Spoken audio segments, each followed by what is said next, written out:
Tak sa ti páči. Dobre. Dobrý deň, moje meno je Michal Plestivý. Témou z mojej dnešnej prezentácie sú princípy stratovej a bezstratovej kompresie. Obsah prezentácie je veľmi stručný, jednoduchý, priamočiary. Poviem vám, čo je to stratová kompresia, čo je to bezstratová kompresia. Povieme si nejaké najčastejšie použitie a ten princíp. Stratová kompresia sa dá definovať ako nejaký spôsob ukladania niektorých digitálnych dát v počítačoch. Najčastejšie sa používa pri obrazových a zvukových záznamoch, ako aj obrázkoch. Pomocou špeciálnych algoritmov sa zmenšuje objem dát na zlomok pôvodnej veľkosti, avšak je nutné povedať, že niektoré informácie sa z vytvorených dát úplne stratia a už nejdu spätne zrekonštruovať. To je asi najväčšia nevýhoda stratovej kompresie.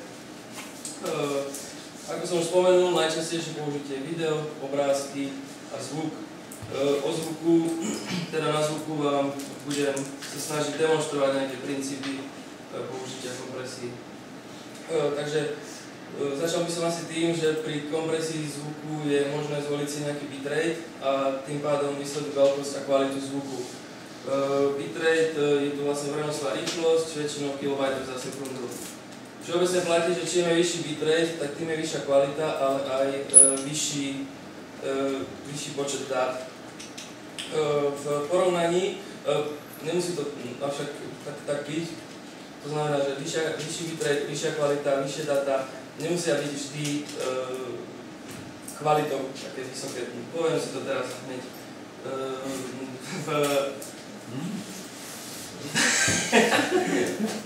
Poviem si to vystrihnúť.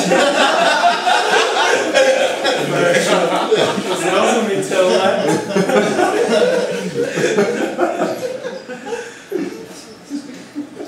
Ale ako to vystrihnúť? Nepoužij to zábery. Budeme mať bonusové DVDčko. Všeobecne platí, čím vyšší bitrate, tým vyššia kvalita, ale v porovnaní naprieč kompresnými algoritmami to nemusí byť vždy pravda. Totižto niektoré modernejšie algoritmy, výpočtovo náročnejšie, poskytujú lepšiu kvalitu pri nižšom bitrate. Toto bolo zhruba aktuálne tak pred 10 rokmi, kedy boli tie počítače ešte dosť slabé a MP3 zaťažovali relatívne tie kompy. Niektoré zvuky je veľmi ťažké zakodovať pomocou stratovej kompresie. Napríklad taký potlesk je dosť problém zakodovať s nízkym bitrateom. Vo výsledku sa môžu objaviť rôzne nežiaduce artefakty. Sú tam rôzne ozveny, ktoré sa objavujú skôr než zvuky, ktoré vyvolajú. Ako som už spomenul, teda kvalita nezáleží len na bitrate, ale na použitom encoderi alebo kodeku. Všeobecný princíp stratovej kompresie je relatívne jednoduchý. Po úvodnom predspracovaní alebo transformovaní dát tak, aby bolo možné oddeliť dôležité informácie od nedôležitých, to je prvý krok, a potom tie nepodstatné informácie sa potlačia oveľa výraznejšie alebo sa dokonca vynechajú a ten výsledok sa skomprimuje nejakým bezstratovým algoritmom. Takže algoritmus má dve podstatné časti, transformácia pôvodných dát a potlačenie menej dôležitých dát. O transformácii pôvodných dát budem teraz hovoriť, avšak tieto informácie sú veľmi zhruba zobraté. Nedá sa o tom rozprávať proste na tejto jednej prezentácii, je to téma možno diplomovej práce.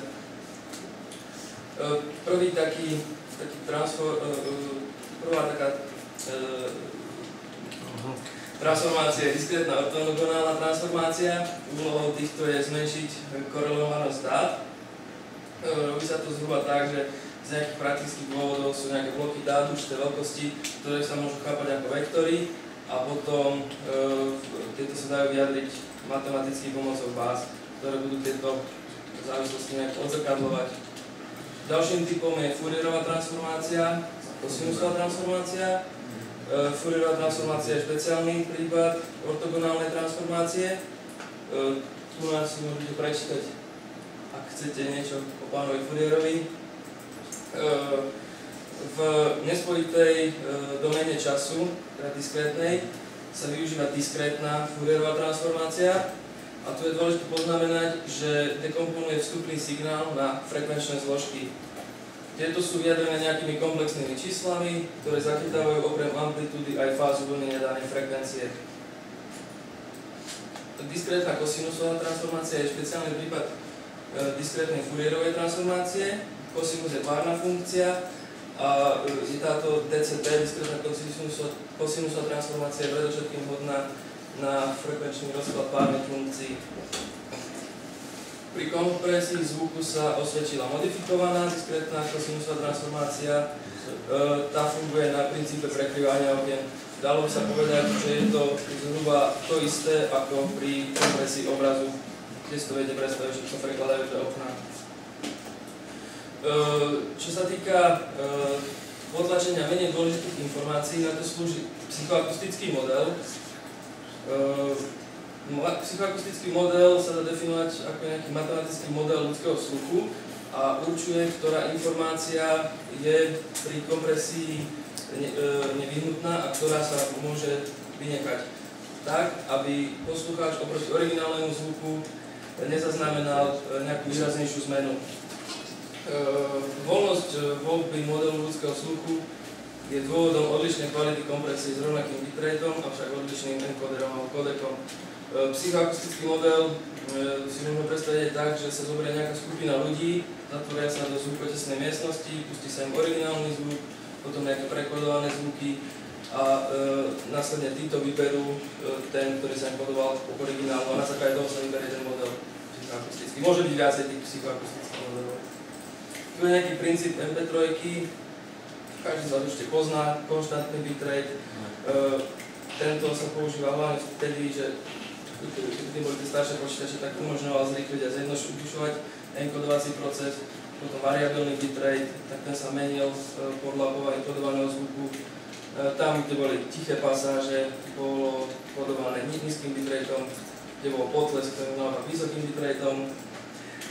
Výhodou tohto variabilného bitrateu bolo, že vernosť zvuku bola oproti konštantnému omnoho vyššia a samozrejme veľkú súboru bola podobná. Prechádzam do druhej časti prezentácie, bezstratová kompresia.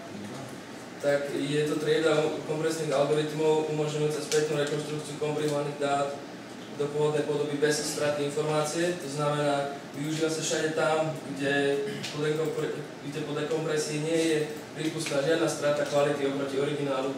Sú to rôzne texty, programy, dôležité dokumenty. Tu sú nejaké kompresné metódy, prvé 3 zvuk, ďalšie 3 obrázky. Tu sú nejaké archivátory, určite všetci dobre poznáte. Aký je princíp? Tak princíp je kodovanie lineárnou predikciou. Takisto máme spojitý signál zvuku. Tento záznam je výsledkom skladania nejakých jednoduchých funkcií, zväčša sinusoidy. Na základe toho, že máme tu ten sinusoidový priebeh, tak vieme predpovedať ďalšiu hodnotu, a to tak, že ak sú namerané vzorky zvuku, napríklad majú hodnoty 0, 5, 10, 14, 16, tak zrovna z tejto spojitosti a sinusoidového tvaru vieme predpokladať, že ďalší následovník bude niekde okolo čísla 17. Tento rozdiel oproti predpovedanej hodnote bude potom jediná informácia, ktorú bude nutné preniesť. To znamená, že netreba prenášať celú hodnotu, ale iba ten rozdiel. Ďalším princípom hybridné a škálovateľné kodovanie. Výstupom sú 2 súbory. Menší súbor poskytuje stratovú, ale psychoakusticky dostačujúcu reprodukciu. To znamená, že nie je tam cítiť až taký veľký rozdiel oproti originálu. A väčší súbor, ten neslúži na reprodukciu, ale na prípadnú rekonštrukciu pôvodného záznamu. Funguje to tak, že ten druhý súbor obsahuje chybovú zložku a v kombinácii s prvým súborom dokáže zrekonštruovať originálny signál. Škálovateľné kodovanie. Výsledok je bez stratovo uložený v jednom jedinom súbore. Základ tvorí transformačná kódová schéma. Zvyšok dát tvorí chybová zložka. Kodovanie je tu akoby viacvrstvové. To znamená, že v tomto toku dát je prítomných viacero hierarchicky usporiadaných tokov. Každý tok zvyšuje presnosť zápisu chybovej zložky. Použitie je relatívne jednoduché, stačí iba jeden súbor, z ktorého potom môžeme v prípade potreby vytvoriť súbor s daným tokom, takisto aj originálny, ako aj originálny bezstratový signál. Tento spôsob je výhodný najmä pri prenášaní multimediálneho obsahu internetom, pretože dátový tok je možné prispôsobovať vlastnostiam spojenia. Toto by bolo z mojej strany všetko, ďakujem vám veľmi pekne za pozornosť a prajem príjemný deň. Ďaká sú nejaké otázky? Nie. Čo je to MP3? Filip má otázku. Čo je to MP3? Čo vám ja? Také hlúpe otázky mu dáva. Sprostá odpoveď, jasné. Nemám ďalšie otázky. Dobre, čo je to korelácia? Je to nejaká väzba. Corel Draw? Ďaká Filip. Na svoj príspevok do diskusie.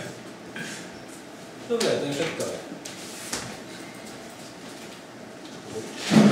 Pekne vysekávam od toho, takže čo ja